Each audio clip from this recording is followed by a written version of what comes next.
Delighted to have with us our keynote speaker for the evening, Ms. Amrita Singh, Head Business Transformations, Design, Tech, R&D, and Open Innovations, Société Générale Global Solutions Center, India and Romania.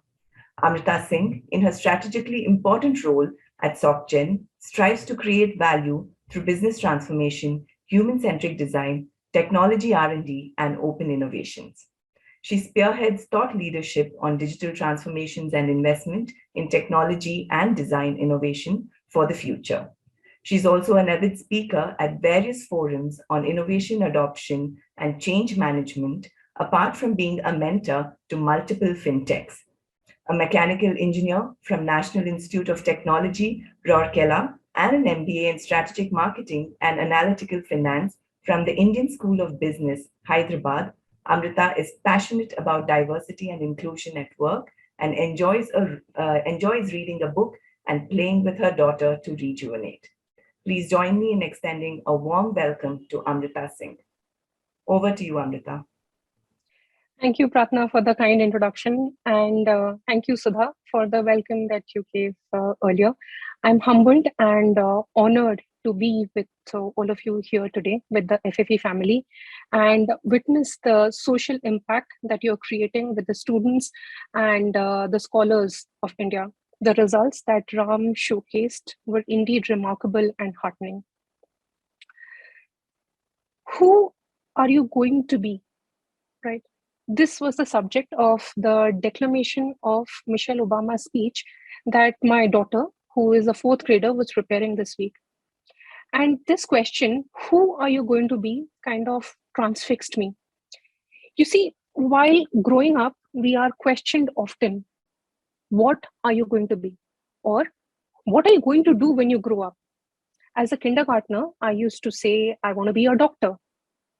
As a ninth grader, I used to say, I want to be an engineer. But by the time I was an engineer, the paradigms had shifted.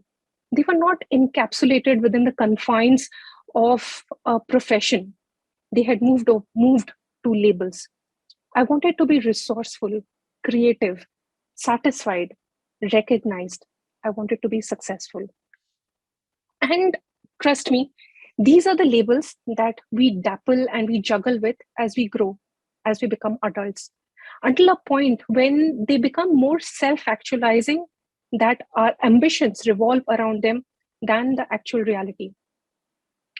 You see, growing up, I was always the quote unquote smart kid, the kid that aced the exams or topped the boards or excelled at the curriculum, much like most of the scholars who are in the call with us today.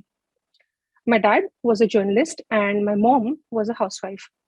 I grew up in the idyllic town of Bhubaneswar, and as an 80s kid, at home and at school, studies were of paramount importance. And acing the exams was what was perceived as the foundation for success in life. However, while acing the school had come easy, as a smart kid, what I was grossly underprepared for was that the education system had not yet prepared me with the skills to traverse the environs of life. How do I go about the entire graduating process? How do I adapt to the new demands at work? Or how do I face the new challenges that I would face with intelligent colleagues at work? Or how do I even become a good parent? These were unprecedented situations that the books that I had read in school had not prepared me for. And at these junctures, I felt inundated with confusion and with self-doubt. I was trying desperately hard to fulfill the prophecy that the smart kids are the successful ones. Each day would be daunting with new decisions. And as one of my favorite poems from Robert Frost talks about, at each dawn, the decision of the new road or the road not taken filled me with trepidation of what if the decision that I am taking is not the right one. And at these times, it took effort to break that label and say to myself, these labels are not what define me. These labels will not be what drive me. But what will take me to the next level is my perseverance. What will make me keep going against all the failures is the words, not yet. If I have not reached the end, then the road is still ahead. If the decision is incorrect just this once, then maybe I have not arrived at my station. As I discovered many years later while reading the book on mindset by Carol Dweck, one of my favorite authors, the words not yet became an epiphany to me. These are the junctures where the decisions that you take actually make you who you are. The days where you do not get oppressed by the tyranny of what now that I have failed. Rather, you say to yourself, not yet, are what will make you who you are. The instances when you believe that facing the adversity is what will prepare you for your future to succeed. You see, that is the growth mindset. The mindset which is of paramount importance to success, but more importantly, essential for our living. In a fixed mindset, one is plagued by tags and labels, the labels of being the smart kid or the intelligent student. But these tags are what they limit you. They are not you in totality, and they do not prepare you to grow and evolve beyond. Vis-a-vis, a growth mindset challenges you to enjoy the process and not get bogged down by the results. Through the years, I think what I have cherished the most has been the process of solving a problem, the ecstasy of creating something new, creating at work, or maybe painting on the canvas. The times that I remember most are the times where maybe a single problem at maths, an equation that you're trying to solve, has been so daunting and yet so exciting that you would spend hours working on it without realizing that maybe the night has gone by. You see, getting the first rank or an amazing GMAT score or a GRE score or any such milestone is not what makes success so meaningful. It is the feeling of flow that you get when you are deep into your work and the neurons in your mind are being fired. That's what makes this journey so true to yourself. As the author of another of my favorite book, Flow, Mihai Csikszentmihalyi writes, the moments of deep work are the source of deep contentment and happiness. They are what will take you to success. And at these moments of deep work, what comes with you are grit and resilience, with an attitude to not quit at the face of adversity, but to persevere, to scratch, to claw, and to fight to get to your North Star each day. In a fixed mindset, one is bogged down with the thought that the skills that I was born with are the ones that will take me places.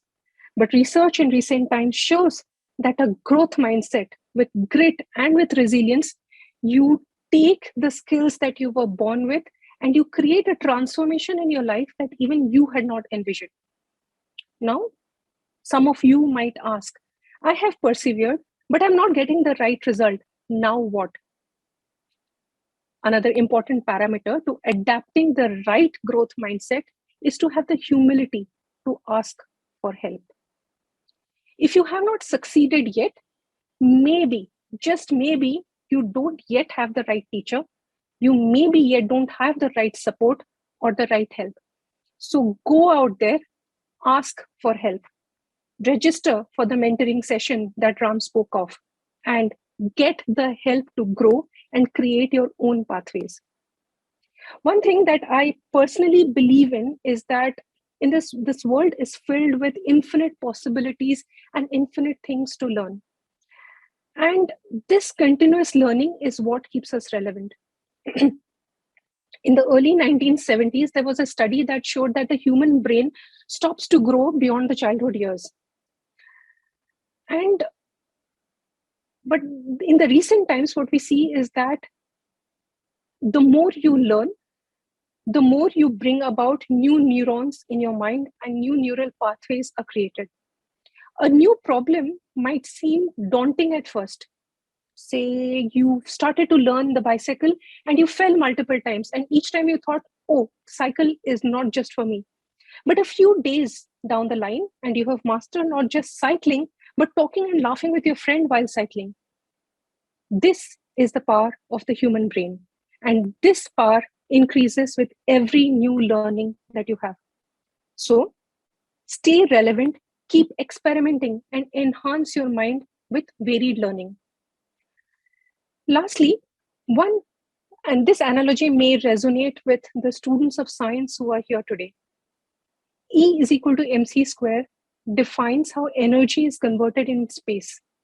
But one of the problems that each of us in the call today would face in our daily lives is how do we manage our energy?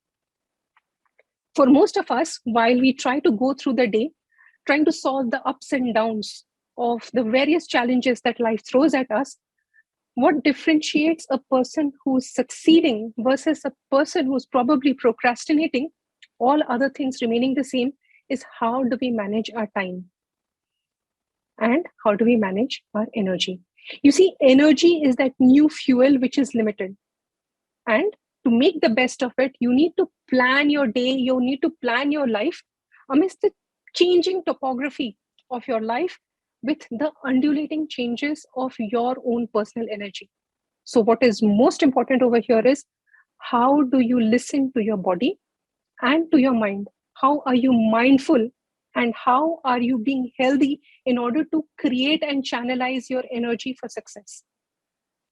I would like to conclude by saying that we need to be brave to succeed. B-R-A-V-E. B stands for going beyond. As the new generation, which is at the zeitgeist of massive digital transformation that is happening out there, you will be defining our future. So don't get bogged down by the tags and labels, but think beyond it to creating unprecedented success in your terms. R for being resilient. For resilience is the only thing that determines a sustained progress. Not now, but for long. A for attitude of humility. For no Everest is too high to climb with the guidance of the right teacher, with the right compass. V for making the varied learning your friend. Get those neurons fired in your brain with every new learning that you take. And last but not the least, E for energy. Make your energy count. B-R-A-V-E, brave for success. I asked you in the beginning, who do you want to be? I can tell you for myself, I want to be brave each day of my life. I will leave you, the students, scholars, volunteers, and donors of FFE today with this question. Who do you want to be? Thank you.